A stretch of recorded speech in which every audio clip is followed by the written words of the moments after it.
আসসালামু আলাইকুম ওয়া রাহমাতুল্লাহি ওয়া বারাকাতুহু। আলহামদুলিল্লাহি রাব্বিল আলামিন ওয়াসসালাতু ওয়াসসালামু আলা রাসূলিহিল কারীম ওয়া খাতামান নাবিয়্যিন নবিয়িনা মুহাম্মদ ওয়া আলা আলিহি ওয়া সাহবিহি আজমাইন। সুপ্রিয় দর্শক, পৃথিবীর যে প্রান্ত থেকে আপনারা এই মুহূর্তে এটিএন বাংলা টিভি স্ক্রিনের সামনে আছেন, সকলকে স্বাগত জানাচ্ছি। এটিএন বাংলার বিশেষ আয়োজন ইসলামী অর্থনীতি অনুষ্ঠান। প্রিয় দর্শক, আমাদের জীবন ঘনিষ্ঠ সকল বিষয়ের ক্ষেত্রে আল্লাহ সুবহানাহু ওয়া তাআলা আমাদের মানবজাতির হেদায়েতের জন্য, মানবজাতির কল্যাণের জন্য, মানবজাতির পরিচালনার জন্য সকল বিষয় সম্মিলিত আল্লাহ পাক আমাদের দান করেছেন। জীবনের প্রতিটি ক্ষেত্রে আল্লাহ বিধান দিয়েছেন। ঠিক তেমনিভাবে আমাদের জীবন পরিচালনার জন্য আমাদের লেনদেন, আমাদের আয় ব্যয়, সকল কিছুর ক্ষেত্রে কিন্তু ইসলামিক বিধিবিধান রয়েছে। এই বিধিবিধান আমি সব কিছু মানলাম, ইসলামিক শরিয়ার যে বিধানগুলো লেনদেনের ক্ষেত্রে আমি ইসলাম মানলাম না, সেই ক্ষেত্রে আমার ইসলামকে মানা হলো না। ইসলাম একটি পরিপূর্ণ জীবন ব্যবস্থা, আমরা জানি। সেই পরিপূর্ণ জীবন ব্যবস্থা যদি আমরা প্রত্যেকে অর্জন করতে চাই, মেনটেন করতে চাই, তাহলে অবশ্যই আমাদেরকে ইসলামিক জ্ঞান জানা প্রত্যেকের অপরিহার্য। এটিএন বাংলা এই গুরুত্বকে সর্বাধিক গুরুত্ব দিয়ে আপনাদের জন্য আয়োজন করেছে আজকের এই বিশেষ আয়োজন অনুষ্ঠান। আমাদের ইসলামিক আমার লেনদেনগুলো, আমার আয় ব্যয়, সকল কিছুর জন্য আমরা ইসলামিক শরীয়তের আলোকে করতে পারি। সেই সকল আমাদের সকল প্রশ্ন, আমাদের কিউরিয়াস, আমাদের সকল অজানা বিষয়গুলো নিয়ে এই সম্পর্কে আসলে কী জ্ঞান আমাদের জানা দরকার, এই সকল বিষয়ে আজকে আলোচনা করব। আমাদের এই আলোচনা আমাদের সাথে অংশগ্রহণ করছেন, আমাদের সাথে আছেন আজ শেখ প্রফেসর আনম রশিদ আহমদ মাদানী হাফিজাহুল্লাহ। আসসালামু আলাইকুম ওয়া রাহমাতুল্লাহি ওয়া বারাকাতুহু। আমাদের সাথে আছেন বিশিষ্ট ইসলামিক ব্যাংকার, বিশিষ্ট ব্যক্তিত্ব একে মিজানুর রহমান। আসসালামু আলাইকুম ওয়া রাহমাতুল্লাহ। ওয়ালাইকুম আসসালাম ওয়া রাহমাতুল্লাহি ওয়া বারাকাতুহু। আহলান সাহলান, আপনাদের উভয়কে স্বাগত আজকের এই বিশেষ আয়োজন অনুষ্ঠানে। প্রিয় দর্শক, আমরা প্রথম আলোচনা করবার জন্য শেখ প্রফেসর আনম রশিদ আহমদ মাদানী আপনার কাছে আলোকপাত করার জন্য অনুরোধ করছি। সেটা হচ্ছে সুদ এবং ব্যবসা। ব্যবসার ক্ষেত্রে আসলে কি সুদ, ব্যাংক আমরা যারা ব্যবসায় বিনিয়োগ করতে চাই, আমরা যদি ইসলামিক শরিয়ার ভিত্তিতে লেনদেন করতে চাই বা বিনিয়োগ আমরা গ্রহণ করতে চাই, সেক্ষেত্রে ইসলামিক শরিয়ার কী নীতিমালা আমাদের জানা মানা উচিত? আল্লাহুম্মা লাকাল হামদু কামা ইয়ানবাগি লিজালালি ওয়াজহিকা ওয়া আযীমি সুলতানিক ওয়া সাল্লি ওয়া সাল্লিম আলা আবদিকা ওয়া রাসূলিক ওয়া আলিহি ওয়া সাহবিহি ওয়া মান তাবিআহুম বিইহসানিন ইলা ইয়াউমিদ্দিন। আপনাকে অনেক ধন্যবাদ। বিষয়টি খুবই গুরুত্বপূর্ণ যে ব্যবসা এবং সুদ, প্রতিটি মুসলিমের এই বিষয়টা জানা খুবই জরুরি যে ব্যবসা কি আর সুদ কি। আল্লাহ সুবহানাহু ওয়া তাআলা সূরা বাকারাতে সুস্পষ্ট উচ্চারণে বলেছেন, আহাল্লাল্লাহুল বাইআ ওয়া হাররামার রিবা। আল্লাহ ব্যবসাকে হালাল করেছেন, সুদকে হারাম করেছেন। এটা আল্লাহর চূড়ান্ত ফতোয়া। আমাদের সমাজে যারা ফতোয়া দেয় তাদেরকে মুফতি বলে, আসলে সবচেয়ে বড় মুফতি আল্লাহ সুবহানাহু ওয়া তাআলা। কারণ কোরআন মাজিদে বলা হয়েছে, কুলিল্লাহু ইউফতিকা, তুমি বলে দাও যে আল্লাহ ফতোয়া দিচ্ছেন। তা আল্লাহর চূড়ান্ত ফতোয়া হচ্ছে ব্যবসা হালাল। সকল যুগে হালাল ছিল, এখনও হালাল, কিয়ামত পর্যন্ত ব্যবসা হালাল। যদি হালাল ব্যবসার যে সমস্ত শর্ত আছে, কন্ডিশনগুলো আছে মেনে চলে, আর সুদ যে কোনো উপায়ে হারাম। এবং ব্যবসাটা কি? ব্যবসা হবে পণ্য ক্রয় বিক্রয়, এর উপরে হবে ব্যবসা। আর সুদটা কি? সুদটা হচ্ছে সমগোত্রীয় কিছু কাউকে দিয়ে তার থেকে বেশি নেওয়া। এটা শুধু অর্থের সাথে রিলেটেড না, পণ্যের সাথেও রিলেটেড হতে পারে। যে আমি একজনকে 30 কেজি চাউল দিলাম, একটা নির্দিষ্ট মেয়াদের পর তার থেকে 40 কেজি চাউল নিলাম। এই যে পণ্যের মধ্যে, সমগোত্রীয় পণ্যের মধ্যে বেশি লেনদেন, এটাকে অনেকে সুদ মনে করে না। মনে করে যে টাকা দিয়ে টাকা বেশি নেওয়াই বোধহয় সুদ। না, সুদ হচ্ছে সময়ের বিনিময়। এটা একটা বিনিময়, সময়ের বিনিময়। সেই সময়টা কি? যে আমি নভেম্বর মাসের 1 তারিখে তার কাছ থেকে 30 কেজি আমি চাউল নিলাম, ডিসেম্বরের 1 তারিখ, তাহলে এই 1 মাস যে সময়টা, এই সময়ের বিনিময়টার কারণে বিনিময়টা হলো কি 10 কেজি বেশি দেওয়া। এটা হচ্ছে সুদ। এই সুদকে আল্লাহ সুবহানাহু ওয়া তাআলা হারাম করে দিয়েছেন। আসলে জাহেলি সমাজে যে সমস্ত অপকর্মগুলি ছিল, যে সমস্ত অবৈধ লেনদেন ছিল, কার্যক্রম ছিল, মুহাম্মদ সাল্লাল্লাহু আলাইহি সাল্লাম যেহেতু সর্বশেষ রাসূল, সর্বশেষ নবী, তার মাধ্যমে দিন পরিপূর্ণ হয়েছে। যেমন আমাদের উপস্থাপনার শুরুতেই বলা হয়েছে ইসলাম একটি পরিপূর্ণ জীবন ব্যবস্থা। এই পরিপূর্ণটা দিল কে? আল্লাহ সুবহানাহু ওয়া তাআলা নিজে দিয়েছে। আল ইয়াউমা আকমালতু লাকুম দীনাকুম, আজকে দিন পরিপূর্ণ হয়ে গেছে। মুহাম্মদ সাল্লাল্লাহু আলাইহি ওয়াসাল্লামের মাধ্যমে যেহেতু দিন পরিপূর্ণ হয়েছে, জাহেলি ব্যবস্থার যত অবৈধ কাজ, অবৈধ বিষয় সবগুলিকে রহিত করা হয়েছে। রাসূল বিদায় হজের বলেছেন যে আজ থেকে সব সুদ রহিত করা হলো, মানে সুদের লেনদেন সব শেষ। মোহতারাম, আমার এই ক্ষেত্রে একটু আমার যে একটা জানার বিষয় রয়েছে, যেটা হচ্ছে যে এই যে আপনি বললেন যে নির্দিষ্ট পণ্যের ক্ষেত্রে একটা নির্দিষ্ট সময় গেলে ওটার বেশি নিলে সুদ হবে, কিন্তু সেক্ষেত্রে যদি কন্ডিশন থাকে, যদি কন্ডিশন এক্ষেত্রে কোনো গ্রহণযোগ্য, আমি যদি মানে ওয়াদা ভিত্তিক তার সাথে সেভাবে কন্ডিশনাল, যদি আপনি সুন্দর কথা বলেছেন।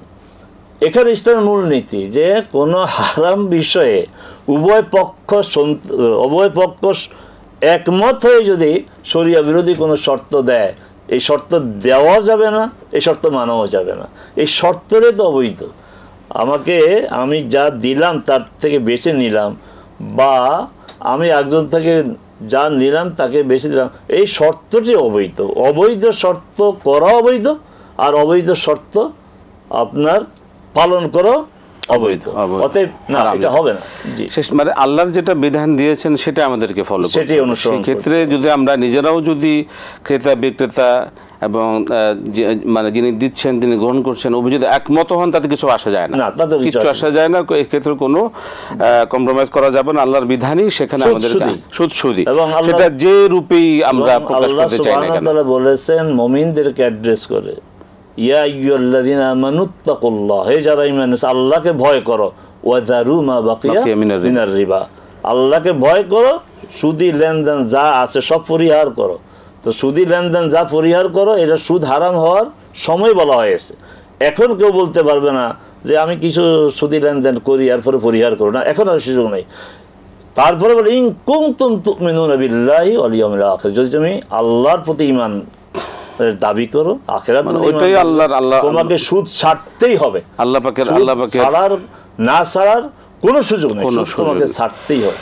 আহসান, আমরা সুদ সম্পর্কে একটি পরিষ্কার ধারণা পেলাম। প্রিয় দর্শক, আমরা শুনছিলাম শেখ প্রফেসর আনামুর রশিদ আহমদ আমাদেরকে সুদটা আমরা যেই প্রক্রিয়ায়, আমরা অনেকে বলে থাকি যে সুদের কি আছে, আমরা উভয় পক্ষ আমরা আন্ডারস্ট্যান্ডিংয়ের মাধ্যমে চুক্তিবদ্ধ হয়ে আমি নিজে ইচ্ছা করে আমি তাকে দিতে চাই, এই শর্ত ইসলাম না, এই সুযোগটা এখানে নেওয়া যাবে না, দেওয়া যাবে না। আমাদের খুব সতর্ক থাকতে হবে। যতই আমরা ইচ্ছা করি, যতই উইলিংলি আমরা দেওয়ার চেষ্টা করি, যতভাবে এটাকে প্রকাশ করে, ইসলাম যেই বিধান দিয়েছে সেটা আমাদেরকে জানা মানা আমাদের একান্ত ফরজ। আমি একটু স্যারের কাছে আসতে চাচ্ছিলাম, একে মিজানুর রহমান, যেটা হচ্ছে যে আমরা সাধারণ মানুষ বলে থাকি যে না, আসলে আপনারা যারা ইসলামী ব্যাংকিং তারা বলেন যে ওই সুদকে বলেন মুনাফা সুদ। আসলে কি সুদ মুনাফা কি একই জিনিস কিনা? আসলে মানে এর ব্যাখ্যাটা কি? Thank you. এটা মূলত অজ্ঞতার কারণেই বলা হয়। স্যারের সাথে আমি একটু অ্যাড করি, তাহলে জিনিসটা আপনার প্রশ্নের উত্তরটা পরিষ্কার হয়ে যাবে।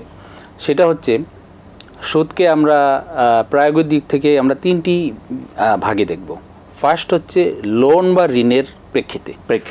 যদি লোন বা লেনদেনটা যদি লোন বা ঋণ হয়, তাহলে লোন বা ঋণের বিপরীতে অতিরিক্ত কিছু দেয়া বা নেয়াই হচ্ছে সুদ। এখন লোনটা কি? সময়ের গ্যাপ রেখে ফেরত পাওয়ার নিশ্চয়তায় কাউকে কিছু দেয়াই হচ্ছে লোন। এখন আপনি 5 টাকা একজনকে দিলেন, 1 ঘন্টা পরে সে আপনাকে ফেরত দিবে, এটা লোন হয়ে গেল। যদি আপনি তার কাছ থেকে 1 টাকা ফেরত চান আরও বেশি, তাহলে এটা সুদ হয়ে যাবে, তাহলে একটা লোন। আরেকটা হচ্ছে ব্যাংকে আমরা যত রকমের লেনদেন করি এটাকে আমরা দুটো ভাগে ভাগ করতে পারি। একটা হচ্ছে ফিনান্সিয়াল ট্রানজ্যাকশন, সেটা হচ্ছে টাকা এবং টাকার মধ্যে যে লেনদেনটা, আমি টাকা দিলাম আপনি টাকা দিলেন, এই টাকা এবং টাকার মধ্যে যে লেনদেনটা, এই ফিনান্সিয়াল ট্রানজ্যাকশনের মধ্যে যে লেনদেন, এইটার অতিরিক্ত কিছু দেয়া বা নেয়াই হচ্ছে সুদ। আর যদি রিয়েল ট্রানজ্যাকশন, পণ্য ছাড়া শুধুমাত্র টাকার বিনিময়ে, টাকা দিয়ে টাকা ক্রয় আর কি। আরেকটা এটা যদি রিয়েল ট্রানজ্যাকশন হয়, পণ্য এবং টাকা, এই দুইটার মধ্যে যদি লেনদেন করে যদি বাড়তি কিছু পাওয়া যায়, তাহলে সেটা হচ্ছে মুনাফা। তৃতীয় আরেকটা কথা স্যারের কথার মধ্যে চলে এসেছে, সমজাতীয় পণ্য বিনিময়ে যদি বাড়তি কিছু নেওয়া হয়, সেটা টাইম থাকুক আর না থাকুক, টাইম গ্যাপ থাকুক আর না থাকুক, যদি সমজাতীয় পণ্য বিনিময়ে বাড়তি কিছু নেওয়া হয় বা দেওয়া হয় তাহলে সেটা হবে সুদ, আর অসমজাতীয় হলে সেটা মুনাফা হবে, সেটা সুদ হবে না। এখন আমরা যারা সাধারণ গ্রাহক তাদের অনেকেই এই সুদ এবং মুনাফার এই ডেফিনিশনটা জানি না। ইসলামী ব্যাংকগুলা সুদকে মুনাফা বলে এটা একটা কমন ধারণা। এই কমন ধারণাটা হচ্ছে এইটা যে অনেকে বলে থাকে একটা ভাষাগত বিষয়, আসলে কি তাই কি? হ্যাঁ, এই যে আমি যদি যারা এই সমালোচনাটা করে তাদেরকে যদি বলি যে আপনি একটু চিন্তা করেন তো, আমি যে 3টা রূপের কথা বললাম লেনদেনের, এই 3টা রূপের লেনদেন ইসলামী ব্যাংকিংয়ে আছে কিনা, কোন জায়গায় এটা লঙ্ঘন হয়েছে, যে জায়গায় লঙ্ঘন হবে সেই জায়গায় সেটা সুদ হবে, সেটা ইসলামী ব্যাংকিং হলেও সুদ হবে। আর যদি এটা লঙ্ঘন না হয় তাহলে যদি নিয়ম মেনে লেনদেন, ঋণ দিয়ে আমি কোনো মুনাফা নিব না, মুনাফা হয় না ঋণ দিয়ে, তাহলে আমাকে যেতে হবে বেচা কেনার পদ্ধতি, তাহলে বেচা কেনার পদ্ধতি। আরেকটা হচ্ছে র্যান্ড বেসড পদ্ধতি, আমি ভাড়া পদ্ধতিতে যাব। আরেকটা হচ্ছে পার্টনারশিপ পদ্ধতি, আমি একজনের সাথে মুদারাবা বা মুশারাকা পার্টনারশিপ করব, সেই পার্টনারশিপ করে যদি আমার বিজনেস হয় আমি এটা শেয়ার করব, লস হলে লস বেয়ার করব। এটাই হচ্ছে আমাদের ইসলামী ব্যাংকিংয়ের সিস্টেম। এখন আমার সিস্টেমটা যদি পুরো না জেনে বলা হয় যে আমরা তো লোনের ব্যবসা করি না, আমরা যখনই কোনো কাস্টমার আসে আমরা দেখি তার সাথে কোন ধরনের কন্ট্যাক্ট করব, আমরা রিলেশনশিপটা কি হবে, buyer seller relationship or lessor lessee relationship or partnership relationship. এই 3 ধরনের রিলেশনশিপের মাধ্যমে আমার ইনকাম করার সুযোগ আছে, শরিয়া অনুমোদিত ইনকাম করার সুযোগ আছে। দুই পক্ষই ব্যাংক এর সাথে যুক্ত হয়ে মধ্যস্থতা করে বিনিয়োগকারীর সাথে এখানে একটা, সেক্ষেত্রে একটা কথা স্পষ্ট এখানে যেটা হচ্ছে যে ইসলামী ব্যাংকগুলো সরাসরি কোনো টাকা দেয় না, এটা কি বলা যায় না? এটা তো বলতে পারি আমরা, হ্যাঁ, ইসলামী ব্যাংকগুলো সরাসরি অর্থ মানে গ্রাহককে নগদ অর্থ তুলে দেয় না, সেটা কোনো একটা বিনিময়ের মাধ্যমে, একটা আপনার পণ্যের মাধ্যমে বা একটা কিছুর মাধ্যমে সেটাকে একটা ব্যবসায়িক একটা ট্রানজাকশনে ফেলে বা একটা বিভিন্ন সিস্টেমে ফেলে, সেটাই তো করে থাকেন, এটাই তো নাকি? জি, সিস্টেমে ফেলা আবার অনেকে নেগেটিভলি দেখতে পারে যে সিস্টেম এটা ইঞ্জিনিয়ারিং করেছে, আসলে বিষয়টা এরকম না। মানে সিস্টেম মানে ইসলামিক যে খাতগুলো রয়েছে, আমার টাকাকে হালালভাবে ইনভেস্ট করার জন্য, বিনিয়োগ করার জন্য যে ইসলামিক শরিয়া পদ্ধতিগুলো সেগুলো অনুকরণ করে এই টাকাটাকে যেমন ধরেন টাকা দেওয়া যায় না, আবার দেওয়া যায়। আচ্ছা, কিভাবে? আমি যদি পার্টনারশিপে যাই, মুদারাবা কিংবা মুশারাকা, সেখানে আমার তার সাথে চুক্তি হচ্ছে বিজনেসের চুক্তি, কোনো পণ্যের চুক্তি না, শরিয়া সম্মত একটা বিজনেসের চুক্তি করব। এই বিজনেসে যদি লাভ হয় আমি লাভ শেয়ার করব, লস হইলে লস শেয়ার করব হলো মুশারাকার ক্ষেত্রে, আর যদি মুদারাবা হয় লসটা বেয়ার করব ব্যাংক। এখন এই জায়গায় কিন্তু আমি টাকা দিতে পারবো, কিন্তু বিজনেসটা হালাল হতে হবে। আচ্ছা, এটা একটা শর্ত, বিজনেসটা হালাল হতে। এটা একটা ইসলামী ব্যাংকগুলোর একটা লায়াবিলিটি, যে আমি ইসলামী ব্যাংকে যদি আমি বিনিয়োগ করি, কোনো যদি গ্রাহক যদি তার টাকা এখানে রাখেন বিনিয়োগের, সেখানে একটা নিশ্চয়তা, সেই ক্ষেত্রে ব্যাংক পক্ষ থেকে হালালভাবে তার এই টাকাটাকে কোনো হারাম কোনো কাজে বিনিয়োগ করা হবে না, এই ব্যাপারটা নিশ্চিত হয়ে যাবে। আমি একটু প্রফেসর আপনার কাছে একটু স্পেসিফিক আমি আসতে, জি আচ্ছা, আপনি আমাকে প্রশ্ন করার আগে জানি না কি বিষয় প্রশ্ন করেন, এই বিষয়টা আরো ক্লিয়ার হওয়া দরকার। এই যে বলা হয় থাকে কনভেনশনাল ব্যাংক সুদ নেয় আর শরিয়া ভিত্তিক ব্যাংকগুলো প্রফিট নেয়, আপনি বলেছেন যে এটা শুধু শব্দগত পার্থক্য, আরো ওই যে আপনি বলছেন ঘুরে একা, এই ক্ষেত্রে আরো স্পষ্ট কথা বলা দরকার। আসলে হ্যাঁ, বাহ্যত দৃষ্টিতে এটা বলতে পারে, কিন্তু এই যে সুদ ইসলাম শরিয়া বেসড ব্যাংকগুলো যে লাভ, কনভেনশনাল সুদ একই তাচ্ছিল্যের সাথে বলে, তো এই কথা কিন্তু এদের না। যখন কোরআন নাজিল হয়েছে আহাল্লাহুল বাইয়া ওয়া হাররামা রিবা, যে আল্লাহ সুবহানাহু ওয়া তাআলা ব্যবসাকে বেচাকেনাকে হালাল করেছেন সুদ কারণ, তখনও কিন্তু এই কথাই বলা হয়েছে ইন্নামাল বাইউ মিসলুর রিবা। তখনকার সময়ের ইসলাম বিরোধীরা এই কথাই বলেছে, একই বেচাকেনা আর ওই রিবা একই জিনিস। তাদেরই উত্তরসূরিরা এখন ওই কথাই বলে, অতএব কথাটা মারাত্মক, যে ওরা বলছে ইন্নামাল বাইউ মিসলুর রিবা, বেচাকেনা একই রকম। তা ওই ধারাবাহিকতা বলা হয় যে ওই সুদ আর ওই মানে প্রফিট বা লাভ একই, তার সাথে বলে না, সুদ আর লাভ আসে ব্যবসা থেকে, আর সুদ হচ্ছে আপনার ওই যে বিভিন্ন ধরনের উদাহরণ দেওয়া জি, জি, হয়েছে জি, সমুদ্রে। জি। আচ্ছা, এখন কথা হচ্ছে যে এই যে ঘুরাইয়া খায়, হ্যাঁ আমরা বলবো এই যে ঘুরে খাওয়াটা ঠিক। আমি কয়েকটা উদাহরণ দিব আমাদের বাস্তব জীবন থেকে। আমরা ট্রাফিক নিয়ম তো সবাই জানি, যখন একটা গোল চত্বর তখন ট্রাফিকটার সিস্টেমটা কি? সিস্টেম হচ্ছে, বৈধ সিস্টেম হচ্ছে তাকে ঘুরে আসতে হবে, এইভাবে তাকে ঘুরে আসতে হবে। এখন একজনের ড্রাইভার নিয়ম মতো ঘুরে আসলো, আর আরেকজন নিয়ম মতো না ঘুরে এইভাবেই চলে আসলো। এক জায়গায় গিয়ে দুজন বলে তো একই, তুই ঘুরে আসছো, আমি এইভাবে আসছি, না এক না, ওইটা বৈধ, Right. ওই ঘোরাটা কি বৈধ, এটা বৈধ না। বৈধ। আচ্ছা, একটা উদাহরণ আমাদের সমাজ জীবন থেকে আরেকটা উদাহরণ দেই। এটা বেদনার সাথে বলতে হয়, দুঃখের সাথে বলতে হয়। অমুসলিমদেরকে নিয়ে আমাদের এই ভাবার দরকার নেই। আমাদের মুসলিম সোসাইটি তো এই অমুসলিমদের দেখা দেখি এই যে লিভ টুগেদারের একটা ব্যাধি আমরা দেখতেছি।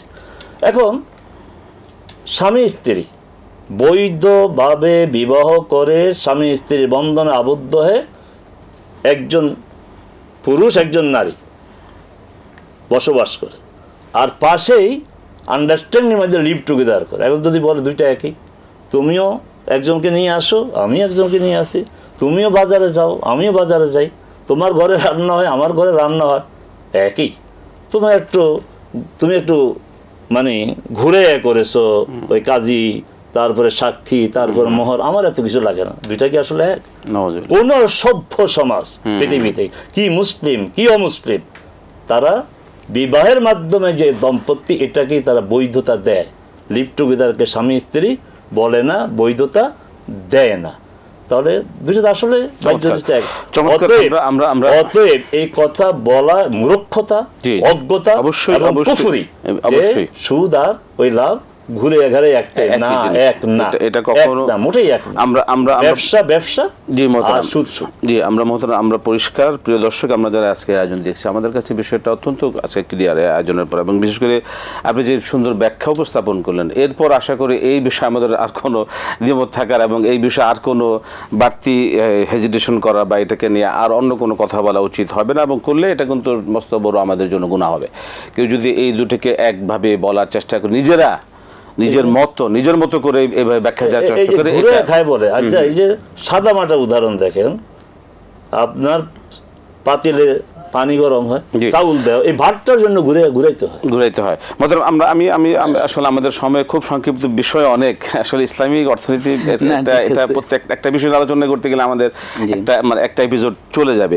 আমি কয়েকটা খুব ছোট ছোট বিষয়কে আমি একে মেজর আপনার কাছে জানতে চাচ্ছিলাম যে ইসলামী ব্যাংকের কার্যক্রমের মূল্যায়ন, এই যে লেনদেন আমরা করে থাকি, আমরা আমাদের ক্লায়েন্টরা, আমাদের যারা গ্রাহক আছেন লেনদেন করে থাকেন, এটা কত পার্সেন্ট সুদমুক্ত আপনি মনে করেন? এটা কত পার্সেন্ট এই হিসাবে আপনি একটা কনফিডেন্টলি আপনি বলতে পারবেন? অ্যাকচুয়ালি যদি শরিয়ার কন্ট্রাক্টগুলো আমরা পুরোপুরি ফলো করি, তাহলে এখানে পার্সেন্টেজের কোনো অবকাশ নাই। কারণ এখানে আমি কিছু করলাম, কিছু আমার অবৈধ হইলো আর কিছু বৈধ হইলো, বিষয়টা এরকম না। শরিয়া পরিপালন করলে পুরোটাই 100% বৈধ, আর শরিয়া পরিপালন না করলে 100%ই অবৈধ। এখানে পার্সেন্টেজ দিয়ে এটাকে আসলে পৃথক করা যাবে না, এটা হচ্ছে আমার মূল্যায়ন। সেই ক্ষেত্রে অ্যাজ এ ব্যাংকার আপনি এই বিষয়টা কনফিডেন্টলি বলতে পারেন যে আমাদের একজন গ্রাহক যদি আমাদের ইসলামিক শরিয়া ভিত্তিক লেনদেন করেন, তাহলে তিনি 100% আমাদের এখান থেকে তিনি সুদমুক্ত হালাল তার এই যে আমানত, সেটা অবশ্যই থাকবে। এই বিষয়ে আমরা কি এটা আমরা বলতে পারি? এক্ষেত্রে ব্যাংকারের যেমন দায়িত্ব আছে, গ্রাহকেরও তেমন দায়িত্ব আছে, সবগুলো তার মেনে চলতে হবে। ব্যাংকারও এটা জানতে হবে যে ওনার কাছ থেকে কিভাবে ডকুমেন্টেশন করলে, কিভাবে কাজটা শেষ করলে এটা 100% শরিয়া কমপ্লায়েন্ট হবে। একটা বিষয় আমি আপনার কাছে আসতে চাচ্ছি যে ইসলামী ব্যাংক, আসলে এই প্রশ্নটা কাকে করবো বুঝতে পারতেছি না। আপনার দিকে আসে যদি কিছু সাপ্লিমেন্টাল লাগে, আমাদের ব্যাংকের যেহেতু নিজস্ব সরাসরি আমাদের লোক আছে, তার কাছে আমার কাছে জানবো, ইসলামী ব্যাংক জমাকারীদের সবসময় লাভ দেয় কিভাবে? তাদের কোনো সেভাবে লস, আমরা সবসময় লাভ দেয় কিভাবে? এই বিষয়ে যদি আমি যতটুকু জানি, জি তার ভিত্তিতে কথা বলবো। যদি অপূর্ণ থাকে তাহলে আমাদের বলবেন।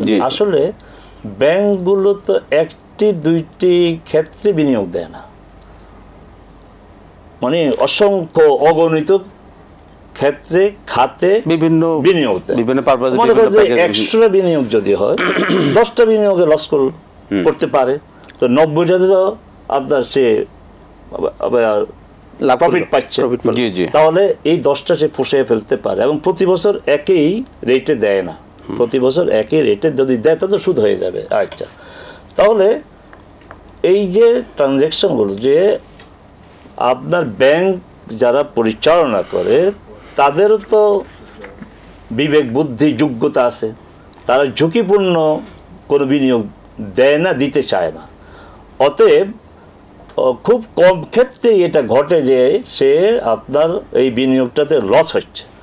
তার অধিকাংশ বিনিয়োগে যেহেতু প্রফিট আসতেছে, অল্প সংখ্যক বিনিয়োগে লস হচ্ছে, তাহলে এভারেজে এটা প্রফিটই হবে, এটা আপনার তার লস হবে না। এরপরে যদি কোনো কথা থ্যাংক ইউ, আমি একটু জি, add জি, করি, আমি একটু মিজান add সাহেব, করি। জি।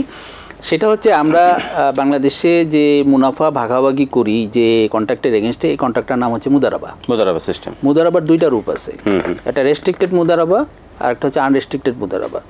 আনরেস্ট্রিক্টেড মুদারাবায় আমি গ্রাহকের কাছ থেকে যে ডিপোজিটটা নেই তাকে বলি যে শরিয়া কমপ্লায়েন্ট যে কোনো খাতে আমি এটা বিনিয়োগ করতে পারবো, যেটা উদাহরণ ছাড় দিলাম। শর্ত সাপেক্ষে একদম মানে ক্লিয়ার করি হ্যাঁ। ক্লায়েন্ট থেকে। হ্যাঁ, আমি কোনো নির্দিষ্ট কোনো খাতে না, যে কোনো শরিয়া কমপ্লায়েন্ট খাতে আমি এটা বিনিয়োগ করতে পারবো। তাহলে 1000 কাস্টমারকে দিলে আমার হয়তো 10টা বা 20টা কাস্টমার খারাপ হতে পারে, সেটা আমার যদি লস হয় তাহলে ওই 90টা বা বাকি আমি মোটামুটি লাভ করতেছি, যার কারণে আমার লাভ কিন্তু হচ্ছে, লস কিন্তু ওভারঅল লস হচ্ছে না। এটা হচ্ছে আনরেস্ট্রিক্টেড মুদারাবার ক্ষেত্রে, অর্থাৎ এখানে কোনো স্পেসিফিক বলে দেওয়া হচ্ছে না। রেস্ট্রিক্টেড মুদারায় যখন বলা হয় যে তুমি অমুক পার্টিকে শুধু ফাইন্যান্স করবা, আচ্ছা, অথবা অমুক সেক্টরে ফাইন্যান্স করবা, সিলেক্টেড একদম সিলেক্টেড, এর বাইরে কিন্তু যেতে পারবে না। যদি ওই জায়গায় লস হয় তখন ডাইরেক্টলি কিন্তু এই লসটা বোঝা যায়। আচ্ছা আচ্ছা, এই লসটা ডাইরেক্টলি বোঝা যায়, কারণ আমি যদি বলি যে অমুক কোম্পানি বা অমুক টেক্সটাইল মিলকে এটা দিতে হবে, ওই টেক্সটাইল মিল লাভ হইলে সে যেমন বেশি লাভ পাবে, আবার এইটা যদি লসে যায় পুরোপুরি লসেও যাইতে পারে।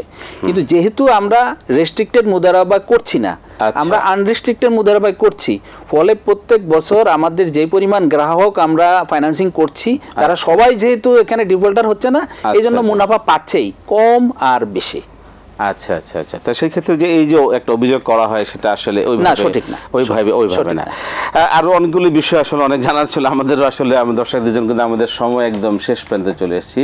অনেকগুলো বিষয় অবগত হলাম, আলহামদুলিল্লাহ। আপনাদেরকে অসংখ্য ধন্যবাদ, মূল্যবান সময় দিয়েছেন, মূল্যবান পরামর্শ, কোরআন সুন্নাহর আলোকে এবং ইসলামী শরিয়া জানা আসলে আমাদের জন্য খুবই গুরুত্বপূর্ণ। প্রিয় দর্শক, রবি থেকে বৃহস্পতি এই যে আমাদের এই অনুষ্ঠানগুলো আপনারা নিয়মিত দেখবেন, তাহলে অবশ্যই আমাদের এই যে আল্লাহ পাক যে আমাদের পরিপূর্ণ জীবনের ব্যবস্থা দান করেছেন। আমি অন্যান্য সকল ক্ষেত্রে ইসলাম মানলাম, কিন্তু এই আমার লেনদেনে এসে যদি আমি ইসলামকে না মানি, আমার ইবাদতগুলো বলি, আমার আমলগুলো কিন্তু আল্লাহর কাছে কবুলের বিষয়ে আল্লাহর কাছে জবাবদিহি করতে হবে, এবং এই বিষয়ে খুবই সতর্ক থাকা দরকার, আমাদের সিদ্ধান্ত নেওয়া দরকার। আমরা অবশ্যই আমাদের লেনদেনগুলো শরিয়া ভিত্তিক, ইসলামিক শরিয়া ভিত্তিক হালালভাবে যেন আমরা করতে পারি, আমাদের ইবাদতগুলো যেন আমরা সহিভাবে করতে পারি। আল্লাহ কবুল করুন। আবার আপনাদেরকে আন্তরিক মোবারকবাদ, ধন্যবাদ জানিয়ে আজকে শেষ করতে হচ্ছে। প্রিয় দর্শক, বিদায় নিচ্ছি আজকে। আসসালামু আলাইকুম রহমতুল্লাহি ওয়া বারাকাতুহু।